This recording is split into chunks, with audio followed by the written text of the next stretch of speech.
कार्यालयातून बाहेर पडल्यानंतर वंदना त्या शुक्रवारी संध्याकाळी 6च्या सुमारास पाळणाघरात गेली. तेव्हा तिला समजले की तिचा 5 वर्षाचा मुलगा राहुलला खूप ताप आला होता. तिच्या फ्लॅटवर जाण्याऐवजी तिने त्याला थेट बालरोगतज्ञ डॉक्टर नमन यांच्या दवाखान्यात नेले. तिथली गर्दी पाहून ती तणावात आली. 8 वाजण्यापूर्वी घरी पोहोचता येणार नाही हे ती समजून चुकली. कोरोनानंतर आता पुन्हा डॉक्टरांकडे गर्दी वाढू लागली होती. काही वेळानंतर अस्वस्थ झालेले राहुल तिच्या कुशीत तिला मिठी मारून झोपी गेला. तिला वाटले की आपल्या आईला फोन करून बोलावून घ्यावे, पण तिने तसे केले नाही. आई सतत तिला बडबडत असल्याने ती स्वतःचा त्रास वाढून घेण्याच्या मनस्थितीत नव्हती. 7-8 वाजण्याच्या सुमारास वंदनाची मोठी बहीण विनिताचा फोन आला. राहुल आजारी असल्याचे ऐकून ती काळजीत पडली. ती म्हणाली, "वंदना, जेवणाची काळजी करू नकोस. मी तुमच्या दोघांसाठी जेवण आणून देईन." विनिताच्या बोलण्यामुळे वंदनाला हायसे वाटले.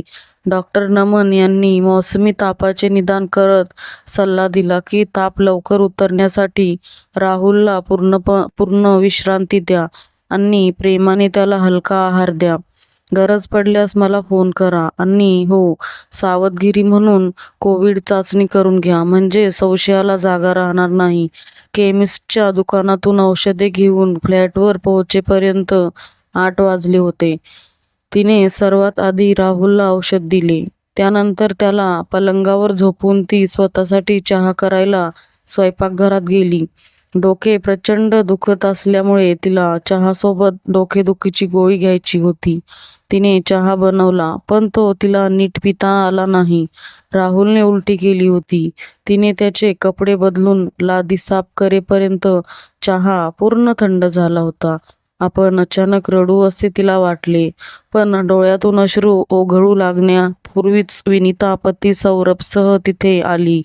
"तू आता राहुलच्या शेजारी जाऊन बस, मी जेवण गरम करून आणते," असे म्हणत विनिता आत गेली. त्यानंतर 10 मिनिटांनी वंदनाची आई कांता या मुलगा विकास आणि सून अंजलीसह तेथे आल्या.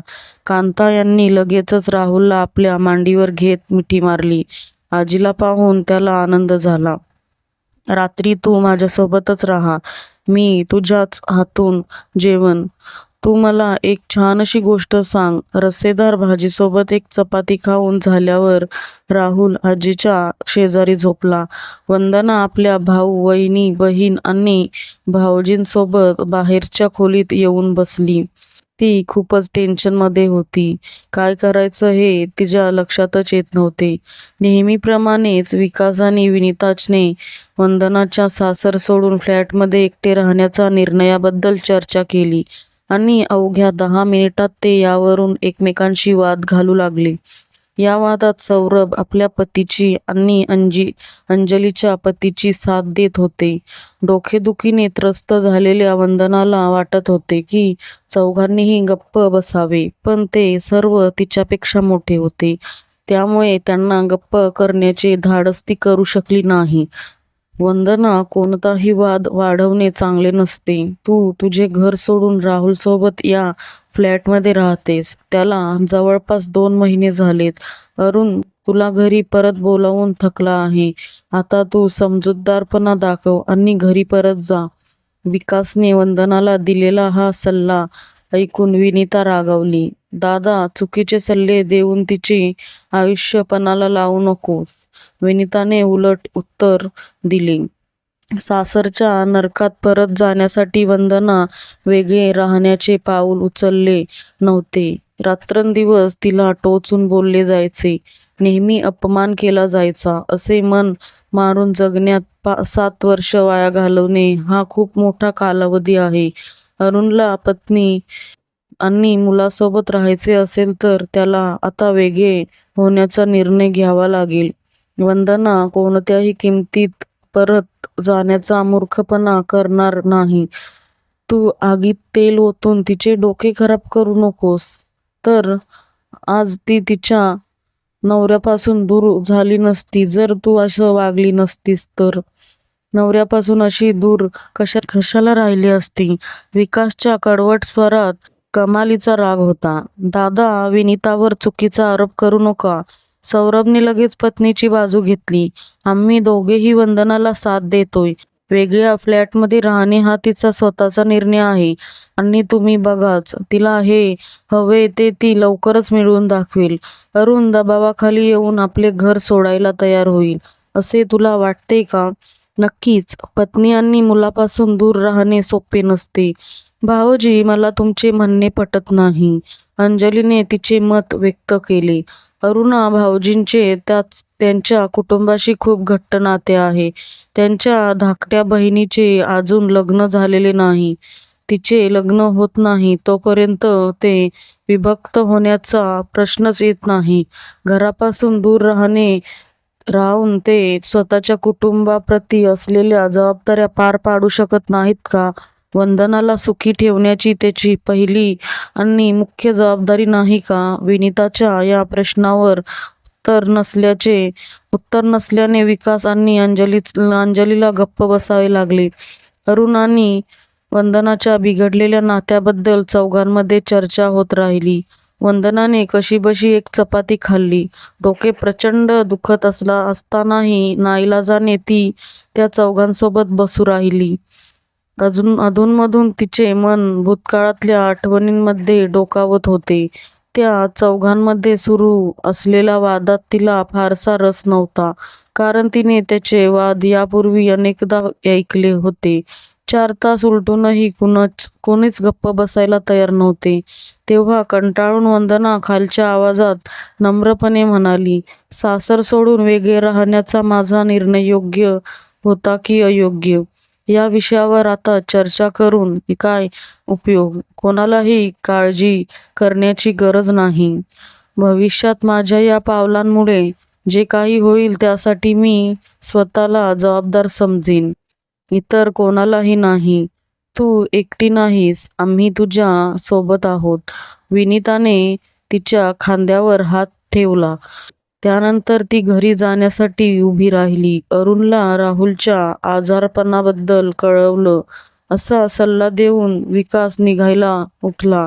सकाळी आईला इथे पाठव, माझ्या कार्यालयात सध्या प्रचंड काम सुरू आहे. उद्या शनिवार असूनही मला जावे लागेल.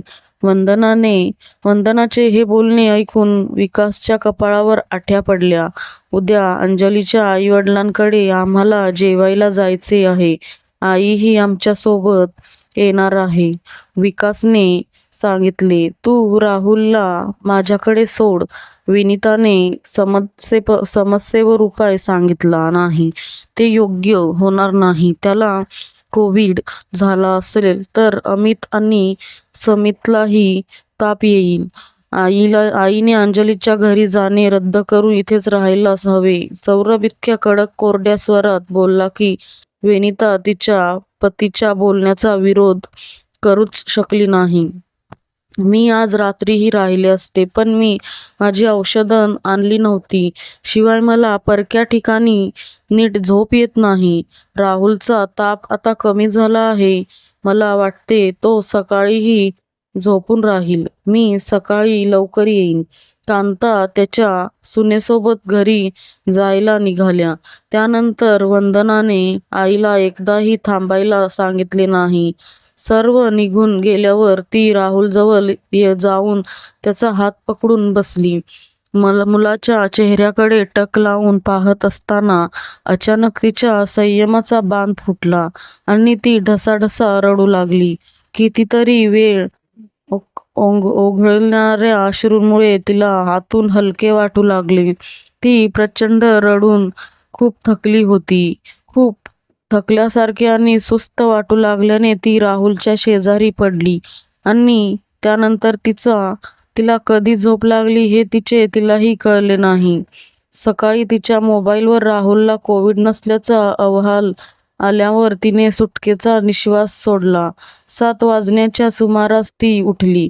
तेव्हा तिला खूप बरे वाटत होते. त्यातच राहुलचा ताप कमी झालेला पाहून तिला अधिकच प्रसन्न वाटले. वंदना नेहमी 8 वाजता कार्यालयात जायला निघायची, पण तिची आई या वेळेपर्यंत तिच्या घरी पोहोचली नव्हती. तिला 2-3 वेळा फोन केल्यानंतर ती 9च्या सुमारास विकाससोबत आली. आल्यामुळे वंदना तिच्या भावाशी आणि आईशी भांडली. नाराज होऊन आई निमूटपणे गप्प बसली होती, कारण ती खूप उशिराने आली होती. पण विकासने तिची खरडपट्टी काढली. आज सुट्टीच्या दिवशी तू तासभर कामाला उशिराने गेलीस तर तुझ्या कामावर एखादे मोठे संकट येणार नाही. नोकरदार महिलांचे डोके नेहमीच फिरलेले असते. तुम्ही काम करता म्हणजे सर्वांवर खूप मोठे उपकार करता असा विचार तुम्ही का करता? आता प्रत्येक माणूस तुमच्या मागे-पुढे तुमची सेवा करत फिरणार का? विकासचे असे उत्तर ऐकून वंदनालाही राग आला आणि त्यानंतर दोघांमध्ये मोठा वाद झाला. वंदना तासभर उशिराने कार्यालयात पोहोचली तेव्हा तिला तिच्या साहेबांची बोलणी ऐकून घ्यावी लागली. बहुतेक जण घरून काम करत होते, पण काही महत्त्वाच्या कामासाठी तिला स्वतः कार्यालयात हजर राहावेच लागत होते. त्यामुळे कामाचा ताण वाढत असल्यामुळे तिला तिच्या समस्याबद्दल कधी फारसा विचार करायला वेळ मिळाला नव्हता. पण मन सतत उदास असायचे. दिवसभरात फक्त 2दा आईशी बोलून तिला राहुलच्या तब्येतीबद्दल विचारता आले. औषधांमुळे त्याचा ताप फारसा वाढला नव्हता. राहुल दोन्ही वेळेला झोपला असल्याने ती त्याच्याशी बोलू शकली नाही. दुपारच्या जेवणाच्या वेळी तिला अरुणचा फोन आला. ती वेगळी राहायला लागल्यापासून त्याच्यात मोठा तणाव निर्माण झाला होता. दोघांनीही एकमेकांशी मोकळेपणाने बोलणे बंद केले होते. राहुल आजारी पडल्याचे ऐकून अरुण काळजीत होता. त्याची काळजी करू नका. मी त्याची जितकी काळजी घेते त्यापेक्षाही माझी आई त्याची चांगली काळजी घेते, वंदनाने रुक्षपणे उत्तर दिले आणि राहुलच्या आजाराचा विषय क्षणार्धात संपवला. इच्छा असूनही ती कामावरून लवकर निघून शकली नव्हती. संध्याकाळी 6 वाजता ती घरी पोहोचली तेव्हा अरुण राहुलसोबत खेळताना पाहून तिला धक्का बसला. अरुणने या फ्लॅटमध्ये कधीही पाऊल न ठेवण्याची शपथ घेतली होती, कारण तिच्या इथे येऊन वेगळे राहण्याच्या निर्णयाचा त्याला खूप राग आला होता. वडिलांना पाहताच राहुलने त्यांना मिठी मारली. त्यानंतर अतिशय आनंदाने त्यांनी आणलेल्या रिमोट कंट्रोल गाडी तो आईला दाखवू लागला. कांता यांनी 3 कप चहा आणला. सर्वजण आपापसात बोलण्याऐवजी राहुलशी बोलत होते. तिघांचेही केंद्रबिंदू असल्याने राहुल खूप आनंदी होता. चहा पिऊन वंदना कपडे बदलण्यासाठी आत गेली. अंघोळ करून ताजेतवाने होऊन ती आली तेव्हा अरुण परत जायला निघाला होता. बाबा, तुम्ही जाऊ नका. राहुल वडिलांच्या गळ्यात हात घालून रडू लागला. मी पुन्हा येईन माझ्या बाळा. तू वेळेवर औषध घे. आई आणि आजीला त्रास देऊ नकोस. तू बरा झालास तर उद्या तुला बाहेर फिरायला घेऊन जाईन. अरुणने राहुलच्या कपाळाचे चुंबन घेत त्याला प्रेमाने समजावले. तुम्ही थोड्या वेळाने जा. मी आत स्वयंपाकघरात जाऊन येते. वंदनाने ठामपणे सांगितल्यामुळे अरुण काहीच बोलू शकला नाही आणि शांतपणे सोफ्यावर जाऊन बसला. कांता त्यांच्या घरून जेवण बनवून आणायला तयार होत्या, पण वंदनाने त्यांना नकार दिला. मुलीचे वागणे त्याच्या आकलनापणापलीकडचे होते. वंदनाचा शांत गंभीर चेहरा तिच्या मनात काय चालले आहे त्याचा थांगपत्ता लागू देत नव्हता. आज अरुणचा मूड चांगला दिसतोय. तू प्रेमाने आणि शांतपणे त्याला वेगळ्या घरात राहण्यासाठी तयार करण्याचा प्रयत्न केलास तर तो नक्कीच ऐकेल, असा सल्ला देऊन 7च्या सुमारास कांता त्याच्या घरी गेल्या. राहुल आणि अरुण एकमेकांशी खेळण्यात मग्न होते. वंदना स्वयंपाकघरात होती. तिने भाजी, रायता आणि चपात्या बनवून जेवण टेबलावर ठेवले. त्या दिवशी ती अरुणशी अगदी हलक्या-फुलक्या पद्धतीने बोलत होती. एकही तक्रार तिच्या ओठावर आली नाही. अरुणही काही वेळाने मोकळेपणाने बोलू लागला. त्याने त्याची धाकटी बहीण अंजीच्या लग्नाबद्दल कुठे बोलणी सुरू आहेत त्याबद्दल सांगितले. दोघांनी आपापल्या कार्यालयाशी संबंधित माहिती एकमेकांना दिली. मित्र आणि नातेवाईकांबद्दल बोलणे झाले. एकंदरीत बऱ्याच दिवसांनी त्यांच्यात कोणताही वाद न होता 2 तास निघून गेले. जेवण झाल्यावर वंदना भांडी गोळा करून स्वयंपाकघरात गेली. राहुल आणि अरुण पुन्हा गाडी घेऊन खेळू लागले. दोघे एकमेकांमध्ये इतके रमले होते की 1.5 तास वंदना तिथे नव्हती हेही त्यांना समजले नाही. अरुणने मोठ्याने हाक मारल्यानंतर वंदना बाहेर आली. आता मी निघतो, 9 वाजलेत. राहुलला मांडीवरून उतरवून अरुण उठून उभा राहिला. वंदना काहीही उत्तर न देता आत गेलेली पाहून अरुणच्या डोळ्यात आश्चर्य आणि संभ्रमाचे मिश्र भाव उमटवले. चाकांची मोठी बॅग घेऊन वंदना लगेच परतली. तेव्हा अरुणला धक्काच बसला. चला, वंदनाने बॅग मुख्य दरवाजाकडे ढकलली. तुम्ही येताय का सोबत? हो, वंदनाचे उत्तर ऐकून राहुलने आनंदाने टाळ्या वाजवल्या आणि वडिलांना मिठी मारली. असे अचानक येताय? मला खूप आश्चर्य वाटले आणि खूप आनंदही झाला. अरुणने राहुलच्या कपाळाचे प्रेमाने चुंबन घेतले. अरुणचा हात हातात घेत वंदना भावुक स्वरात म्हणाली, आपले घर सोडून गेल्यानंतर आता पुन्हा घरी परत जाताना तुम्ही दोघेच नाही तर आपण तिघेही खुश आहोत. तर मित्रांनो, तुम्हाला ही कथा कशी वाटली हे कमेंट बॉक्समध्ये नक्की कळवा. अशाच नवीन नवीन कथा ऐकण्यासाठी चॅनलला सबस्क्राईब करा आणि लाईक करायला विसरू नका. धन्यवाद. मिळूया नवीन कथेमध्ये.